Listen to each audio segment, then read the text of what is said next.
Jonas é tão contraditório quanto eu e você somos. E baseado em 4 versículos do primeiro capítulo, eu quero compartilhar com você uma preocupação. Uma preocupação que tem norteado minhas intenções, uma preocupação que tem norteado posicionamentos.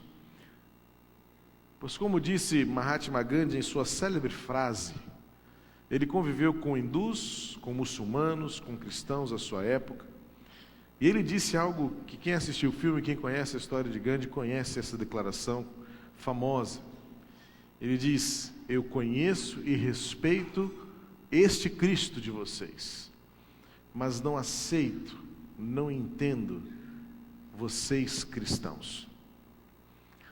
Ele viveu a época com cristãos ingleses, que arvorando a bandeira do cristianismo protestante, mataram, escravizaram, imputaram leis pesadas, abusaram da Índia, e você conhece a história de toda a dominação que sempre acontece por impérios colonizadores que matam a cultura, que matam as pessoas para imporem suas visões, para imporem seus costumes e, acima de tudo, para extraírem de suas colônias toda a riqueza possível.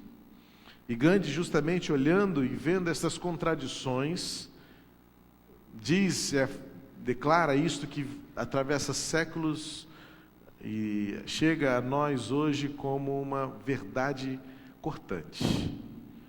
Cristo é conhecido, nós cristãos não.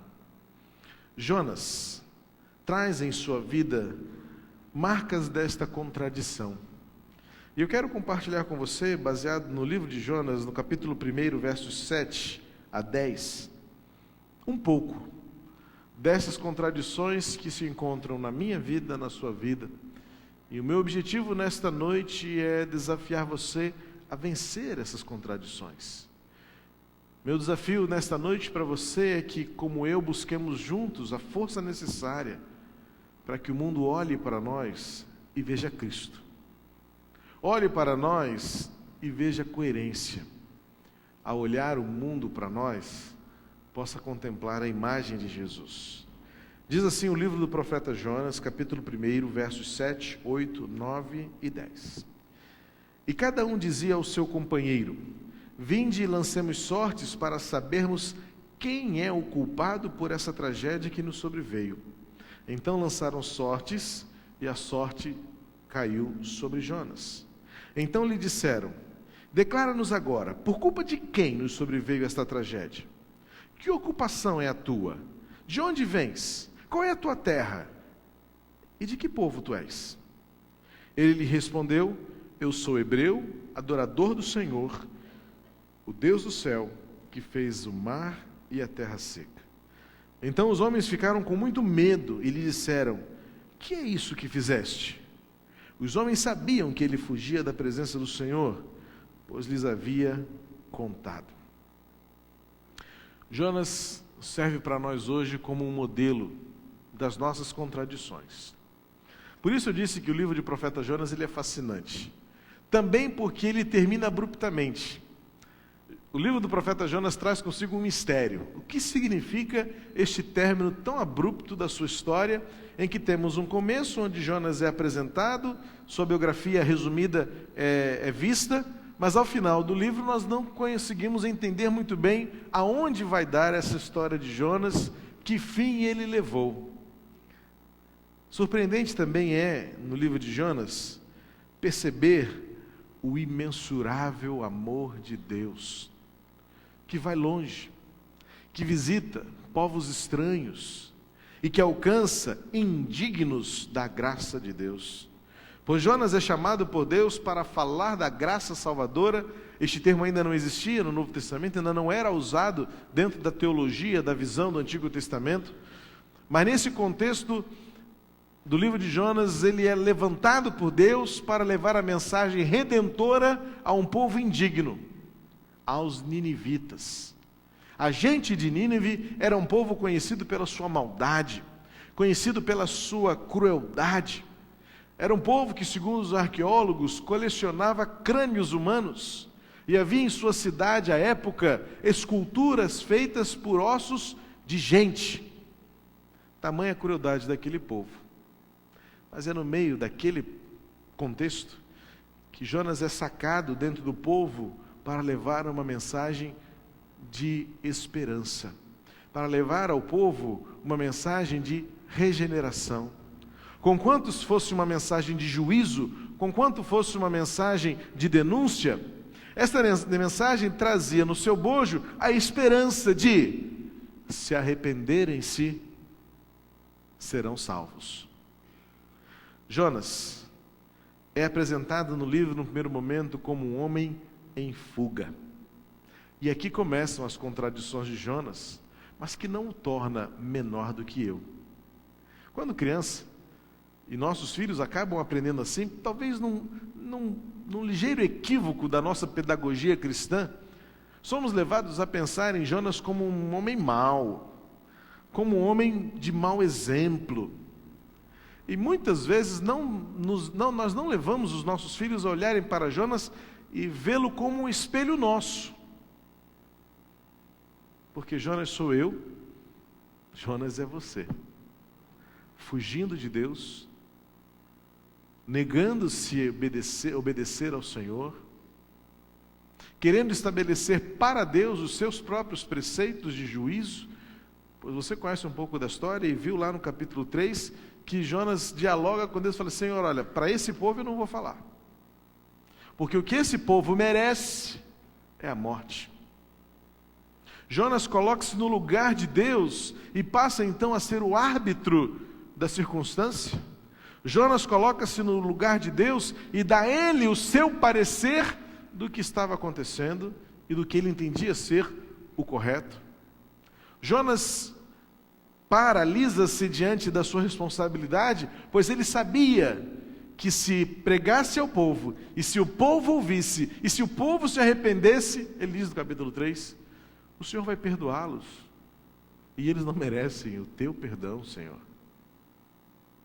Jonas, sou eu, Jonas é você. Somos nós em nossas contradições, pois nós sabemos muito bem o que é ser cristão. Mas quando isso atinge o nosso bem-estar, quando isso atinge os nossos pressupostos, quando isso vai de encontro às nossas convicções, então nós recuamos, e nós então pregamos uma coisa e vivemos outra. Nós dizemos algo e não temos a coragem de colocar em prática. Nós cantamos o que nós não vivemos. Nós dizemos crer naquilo que nós não fazemos. O nosso mundo seria bem diferente se nós tivéssemos um pouco mais da ousadia e da coragem de colocar em prática aquilo que nós dizemos saber e conhecer tão bem. A primeira contradição que nós encontramos na vida de Jonas é quando no capítulo 7, os homens assustados com aquela tempestade, diz o versículo 6, que levanta-se uma grande tempestade em alto mar, e os homens então assustados por perceberem que era algo diferente. O texto dá a entender que os homens perceberam que aquela tempestade não era comum, havia algo de especial naquela circunstância, e diz o texto: vamos ver o que está acontecendo, pois alguém é culpado dessa tragédia. Olha que afirmação dura e pesada que aqueles marinheiros emitem. Vejamos quem é o culpado por esta tragédia. Quando então lançaram sortes, descobriram que este culpado era Jonas. E então disseram: Jonas, quem é você? De onde você vem? E o que você fez? A primeira contradição de Jonas é quando descobrimos que ele deveria ser uma bênção, mas tornou-se causa de transtornos.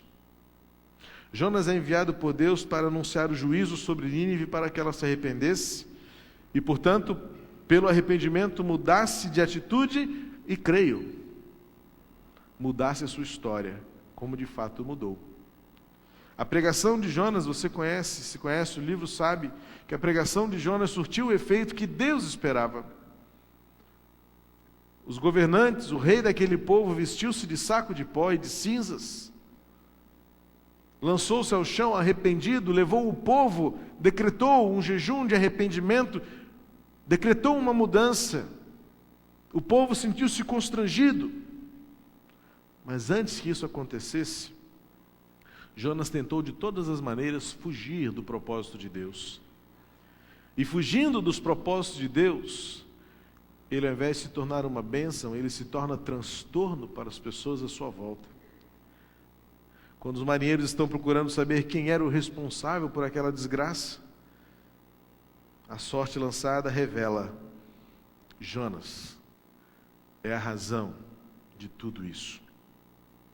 O Jonas, escolhido por Deus, o Jonas levantado por Deus para ser portador da graça, portador da transformação, agente de mudança, agente de esperança, é num primeiro momento portador da desgraça.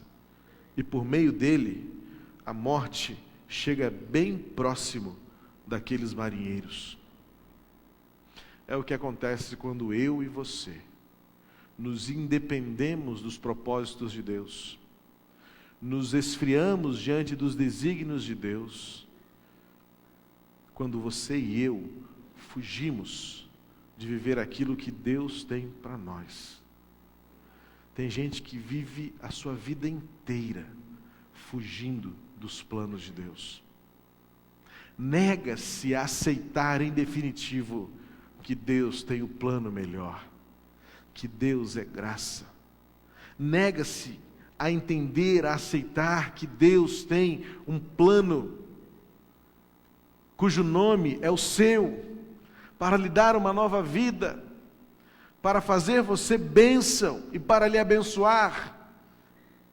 Mas como Jonas, fosse pelo medo, fosse pela indiferença, ou fosse por pura predisposição em desobedecer, Jonas torna-se por um momento portador de transtornos, portador da desgraça. Por meio dele vem o medo, por meio dele vem a destruição, por meio dele a morte se aproxima. Muitas vezes nós também declaramos que queremos fazer, que precisamos ir além, que necessitamos de algo a mais, mas insistimos em fugir dos propósitos de Deus. Não temos a coragem de andar na direção dos desígnios de Deus. Nossa conduta, nossas palavras, nossas atitudes não portam a graça de Deus, não são agentes de transformação do contexto em que vivemos. E ao invés de, por meio de nós, o mundo, as pessoas, conhecerem a paz que vem de Deus, conhecerem o amor que reconcilia, reconhecer a esperança que não falha, por meio de nós, ouvem do medo, ouvem da indiferença, em nós vem a incoerência. Jonas, chamado para ser bênção, mas é razão de transtorno. Eu e você, chamados por Deus para um propósito, por Jesus Cristo, designados para agentes de transformação. Mas quantas vezes, por nós, seja por nossa boca, por nossos gestos, por nossas reações, o mundo não conhece a esperança que há em Deus. A primeira contradição, portanto, de Jonas deveria ser bênção, mas é causa de transtorno e desgraça para os à sua volta. Em segundo lugar, quando é perguntado, quem é você? Jonas tinha clareza na sua mente de quem ele era. A sua resposta é assertiva e definitiva. Sou hebreu, adorador do Senhor, Deus do céu que fez o mar, e a terra seca. De certa maneira, Jonas sabia de onde vinha, sabia para onde deveria ir, mas não estava indo, sabia quem era, ou deveria ser, mas não estava sendo. Ele era um profeta que não queria profetizar. Jesus já disse que muitos seriam assim, mas ele já nos deixou preparados, pois se nós nos calarmos, as pedras clamarão. Amados, ai daqueles que, chamados por Deus para uma obra específica, ai daqueles munidos por Deus de dons espirituais, de capacitação espiritual, ai daqueles vocacionados e qualificados pelo Senhor para uma obra de anunciação, para uma vocação específica, para um dom a ser exercido, para um serviço a ser executado, negando-se, afastando-se, fugindo disso, serem encontrados pelo Senhor. Jonas era esse. Diz o texto, e isso é claro, os homens perguntaram para ele como se quisessem um currículo completo. Olha as perguntas no versículo 8. Qual é a ocupação? De onde você vem? Qual é a sua terra? E de que povo você é? E a resposta de Jonas é, para mim, surpreendente, ao mesmo tempo que contraditória. Jonas sabia muito bem quem era, mas ele estava muito longe deste propósito. Por quê? Porque ele negava-se a exercer o seu papel dado por Deus. O sal que não serve para salgar, a água que não jorra da fonte, a vida que não floresce, a árvore que não frutifica.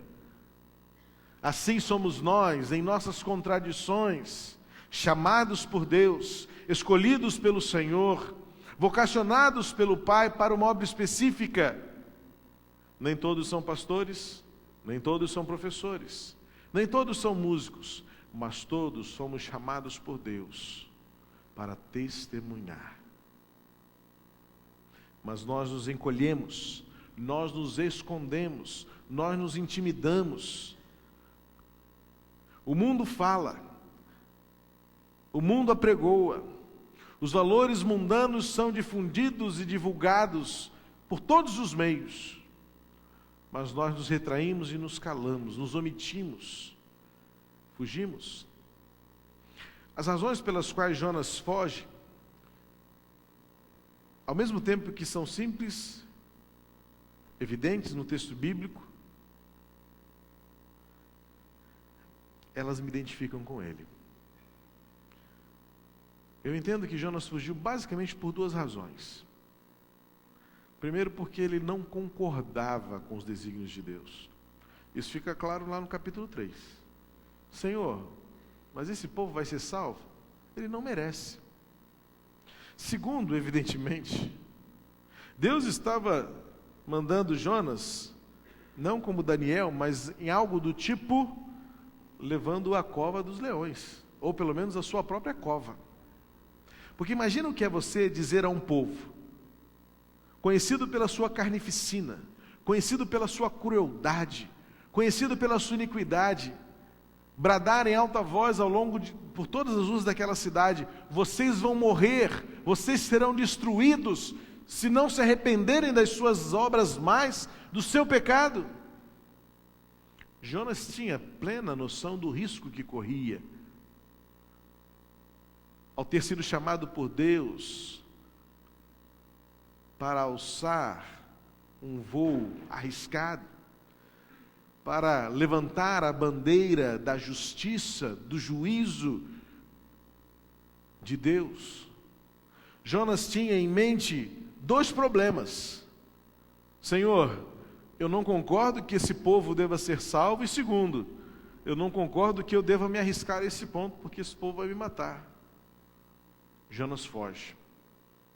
Foge pelo medo, foge pelo desconhecimento da graça de Deus. Como você e eu fugimos. Por certo, pelo medo, de nos entregarmos, pelo medo de descansarmos e de confiarmos nos planos que Deus tem para nós, de falar, de viver e de arvorar a bandeira daquilo que cremos, de falar contra o aborto, falar contra o homossexualismo, falar contra a corrupção, levantar a bandeira da justiça, falar dos valores do reino, denunciar o pecado, apregoar o sexo seguro dentro do casamento, falar de famílias derramadas e quebrantadas diante do altar do Senhor, pregar sobre o amor ao próximo, denunciar a falta de perdão, denunciar a amargura, levantar a bandeira da graça de Deus. Mas nós nos calamos e tornamo-nos chamados por Deus para falar, mudos em um mundo carente por ouvir. Jonas é um profeta que não quer profetizar, assim como eu e você, em nossa contradição, somos chamados por Deus para viver e não vivemos aquilo que pregamos. Isso está associado à terceira contradição de Jonas, pois além de dever ser uma bênção, mas ser causa de transtorno, ser profeta que não quer profetizar, cumprir o seu papel, fazer a diferença, Jonas é também um homem que crê em Deus, mas não está disposto a lhe obedecer. É surpreendente ver que Jonas, quando responde às perguntas que lhe são feitas, quem é você? De onde você vem? Qual é o teu povo? O que você faz? Por que tudo isso está acontecendo? Jonas é claro e lúcido na resposta. E ele diz: eu sou hebreu, adorador do Senhor, o Deus do céu, da terra, que fez o mar e a terra seca. Que pregação bonita. Só falta agora ele fazer o apelo e aqueles homens se converterem e o mar se calar e a tempestade cessar. Jonas era uma pessoa que tinha sua teologia correta. Assim como todos nós temos uma teologia muito ajustada. Claro que alguns desvios, um exagero daqui, outro problema ali, mas no geral, o problema da Igreja de Cristo hoje não é teológico. O problema do cristianismo hoje é prático, é ético. O nosso problema não está naquilo em que cremos. O nosso problema está na maneira como vivemos, nas alianças que fazemos, nos conluios em que nos envolvemos, nas concessões que fazemos, nas pequenas tolerâncias que admitimos no nosso viver, na prática injusta, no pecado admitido, no jeitinho concedido. O problema de Jonas não era com aquilo que ele cria, mas era aquilo que Tiago vai denunciar séculos depois, na sua epístola, no versículo 22 do capítulo 1. Sejam praticantes da palavra de Deus e não apenas ouvintes. De nada adianta Jonas dizer que é adorador do Senhor, de saber que o seu Senhor é Deus, dono do mar, dono da terra. Mas se ele está fugindo, se ele está se escondendo, se ele está se negando a viver esta fé, a viver coerentemente com aquilo que ele diz crer, Jonas, na sua contradição, revela muito de mim, revela muito de você. Pois Jonas sabia quem Deus era, mas esqueceu-se de que não podemos fugir de Deus. Pois como diz o salmista no Salmo 139, Senhor, onde me irei do teu Espírito? Onde me ocultarei da tua face? Posso subir ao mais alto dos céus? Tu ali estás. Posso descer ao mais profundo abismo? Tu ali estarás. E Jonas, na sua infantil espiritualidade, na sua teologia tacanha, e especialmente na sua prática indigna, ele acha que pegar um barco para Jope, dormir no porão do navio, de preferência lá embaixo, no lastro, no lugar mais fundo possível, ele estaria de alguma maneira escondido da mão de Deus. Deus o acha, Deus o encontra. Aqui vai uma das lições preciosas na vida de Jonas. Deus não descansará enquanto não vir nossas contradições corrigidas. Não há lugar tão longe onde você possa ir, onde você queira ir, que Deus não possa lhe achar.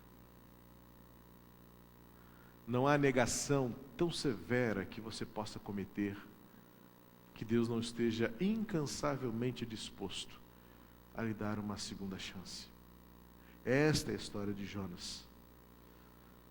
Jonas o contraditório, Jonas o desobediente, Jonas o mentiroso, Jonas o fujão, Jonas o medroso, Jonas o achado, Jonas o encontrado, Jonas o restituído, Jonas o restaurado, aquele que Deus trabalha incansavelmente até que o veja plenamente realizando os seus propósitos.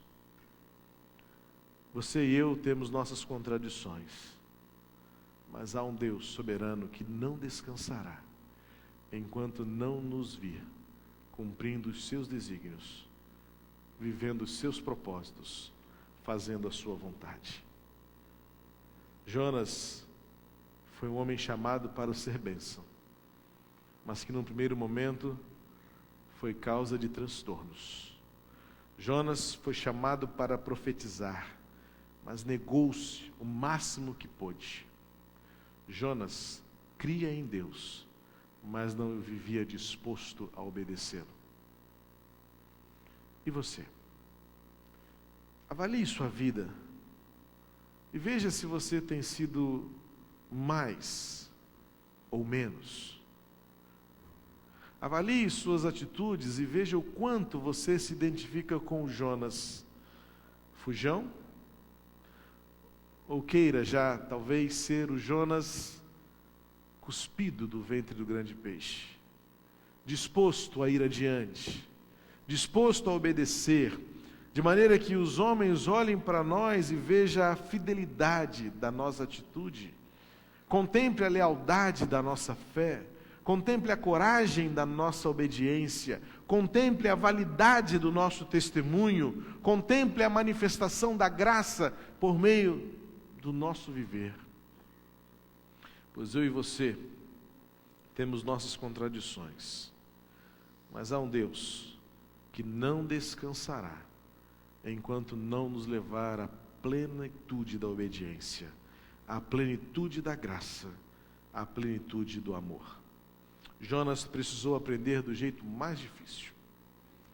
Foi lançado no mar revolto, engolido por um grande peixe, cuspido numa praia deserta, até que pudesse então aprender de um Deus que não descansa, enquanto não nos usar da maneira como Ele quer.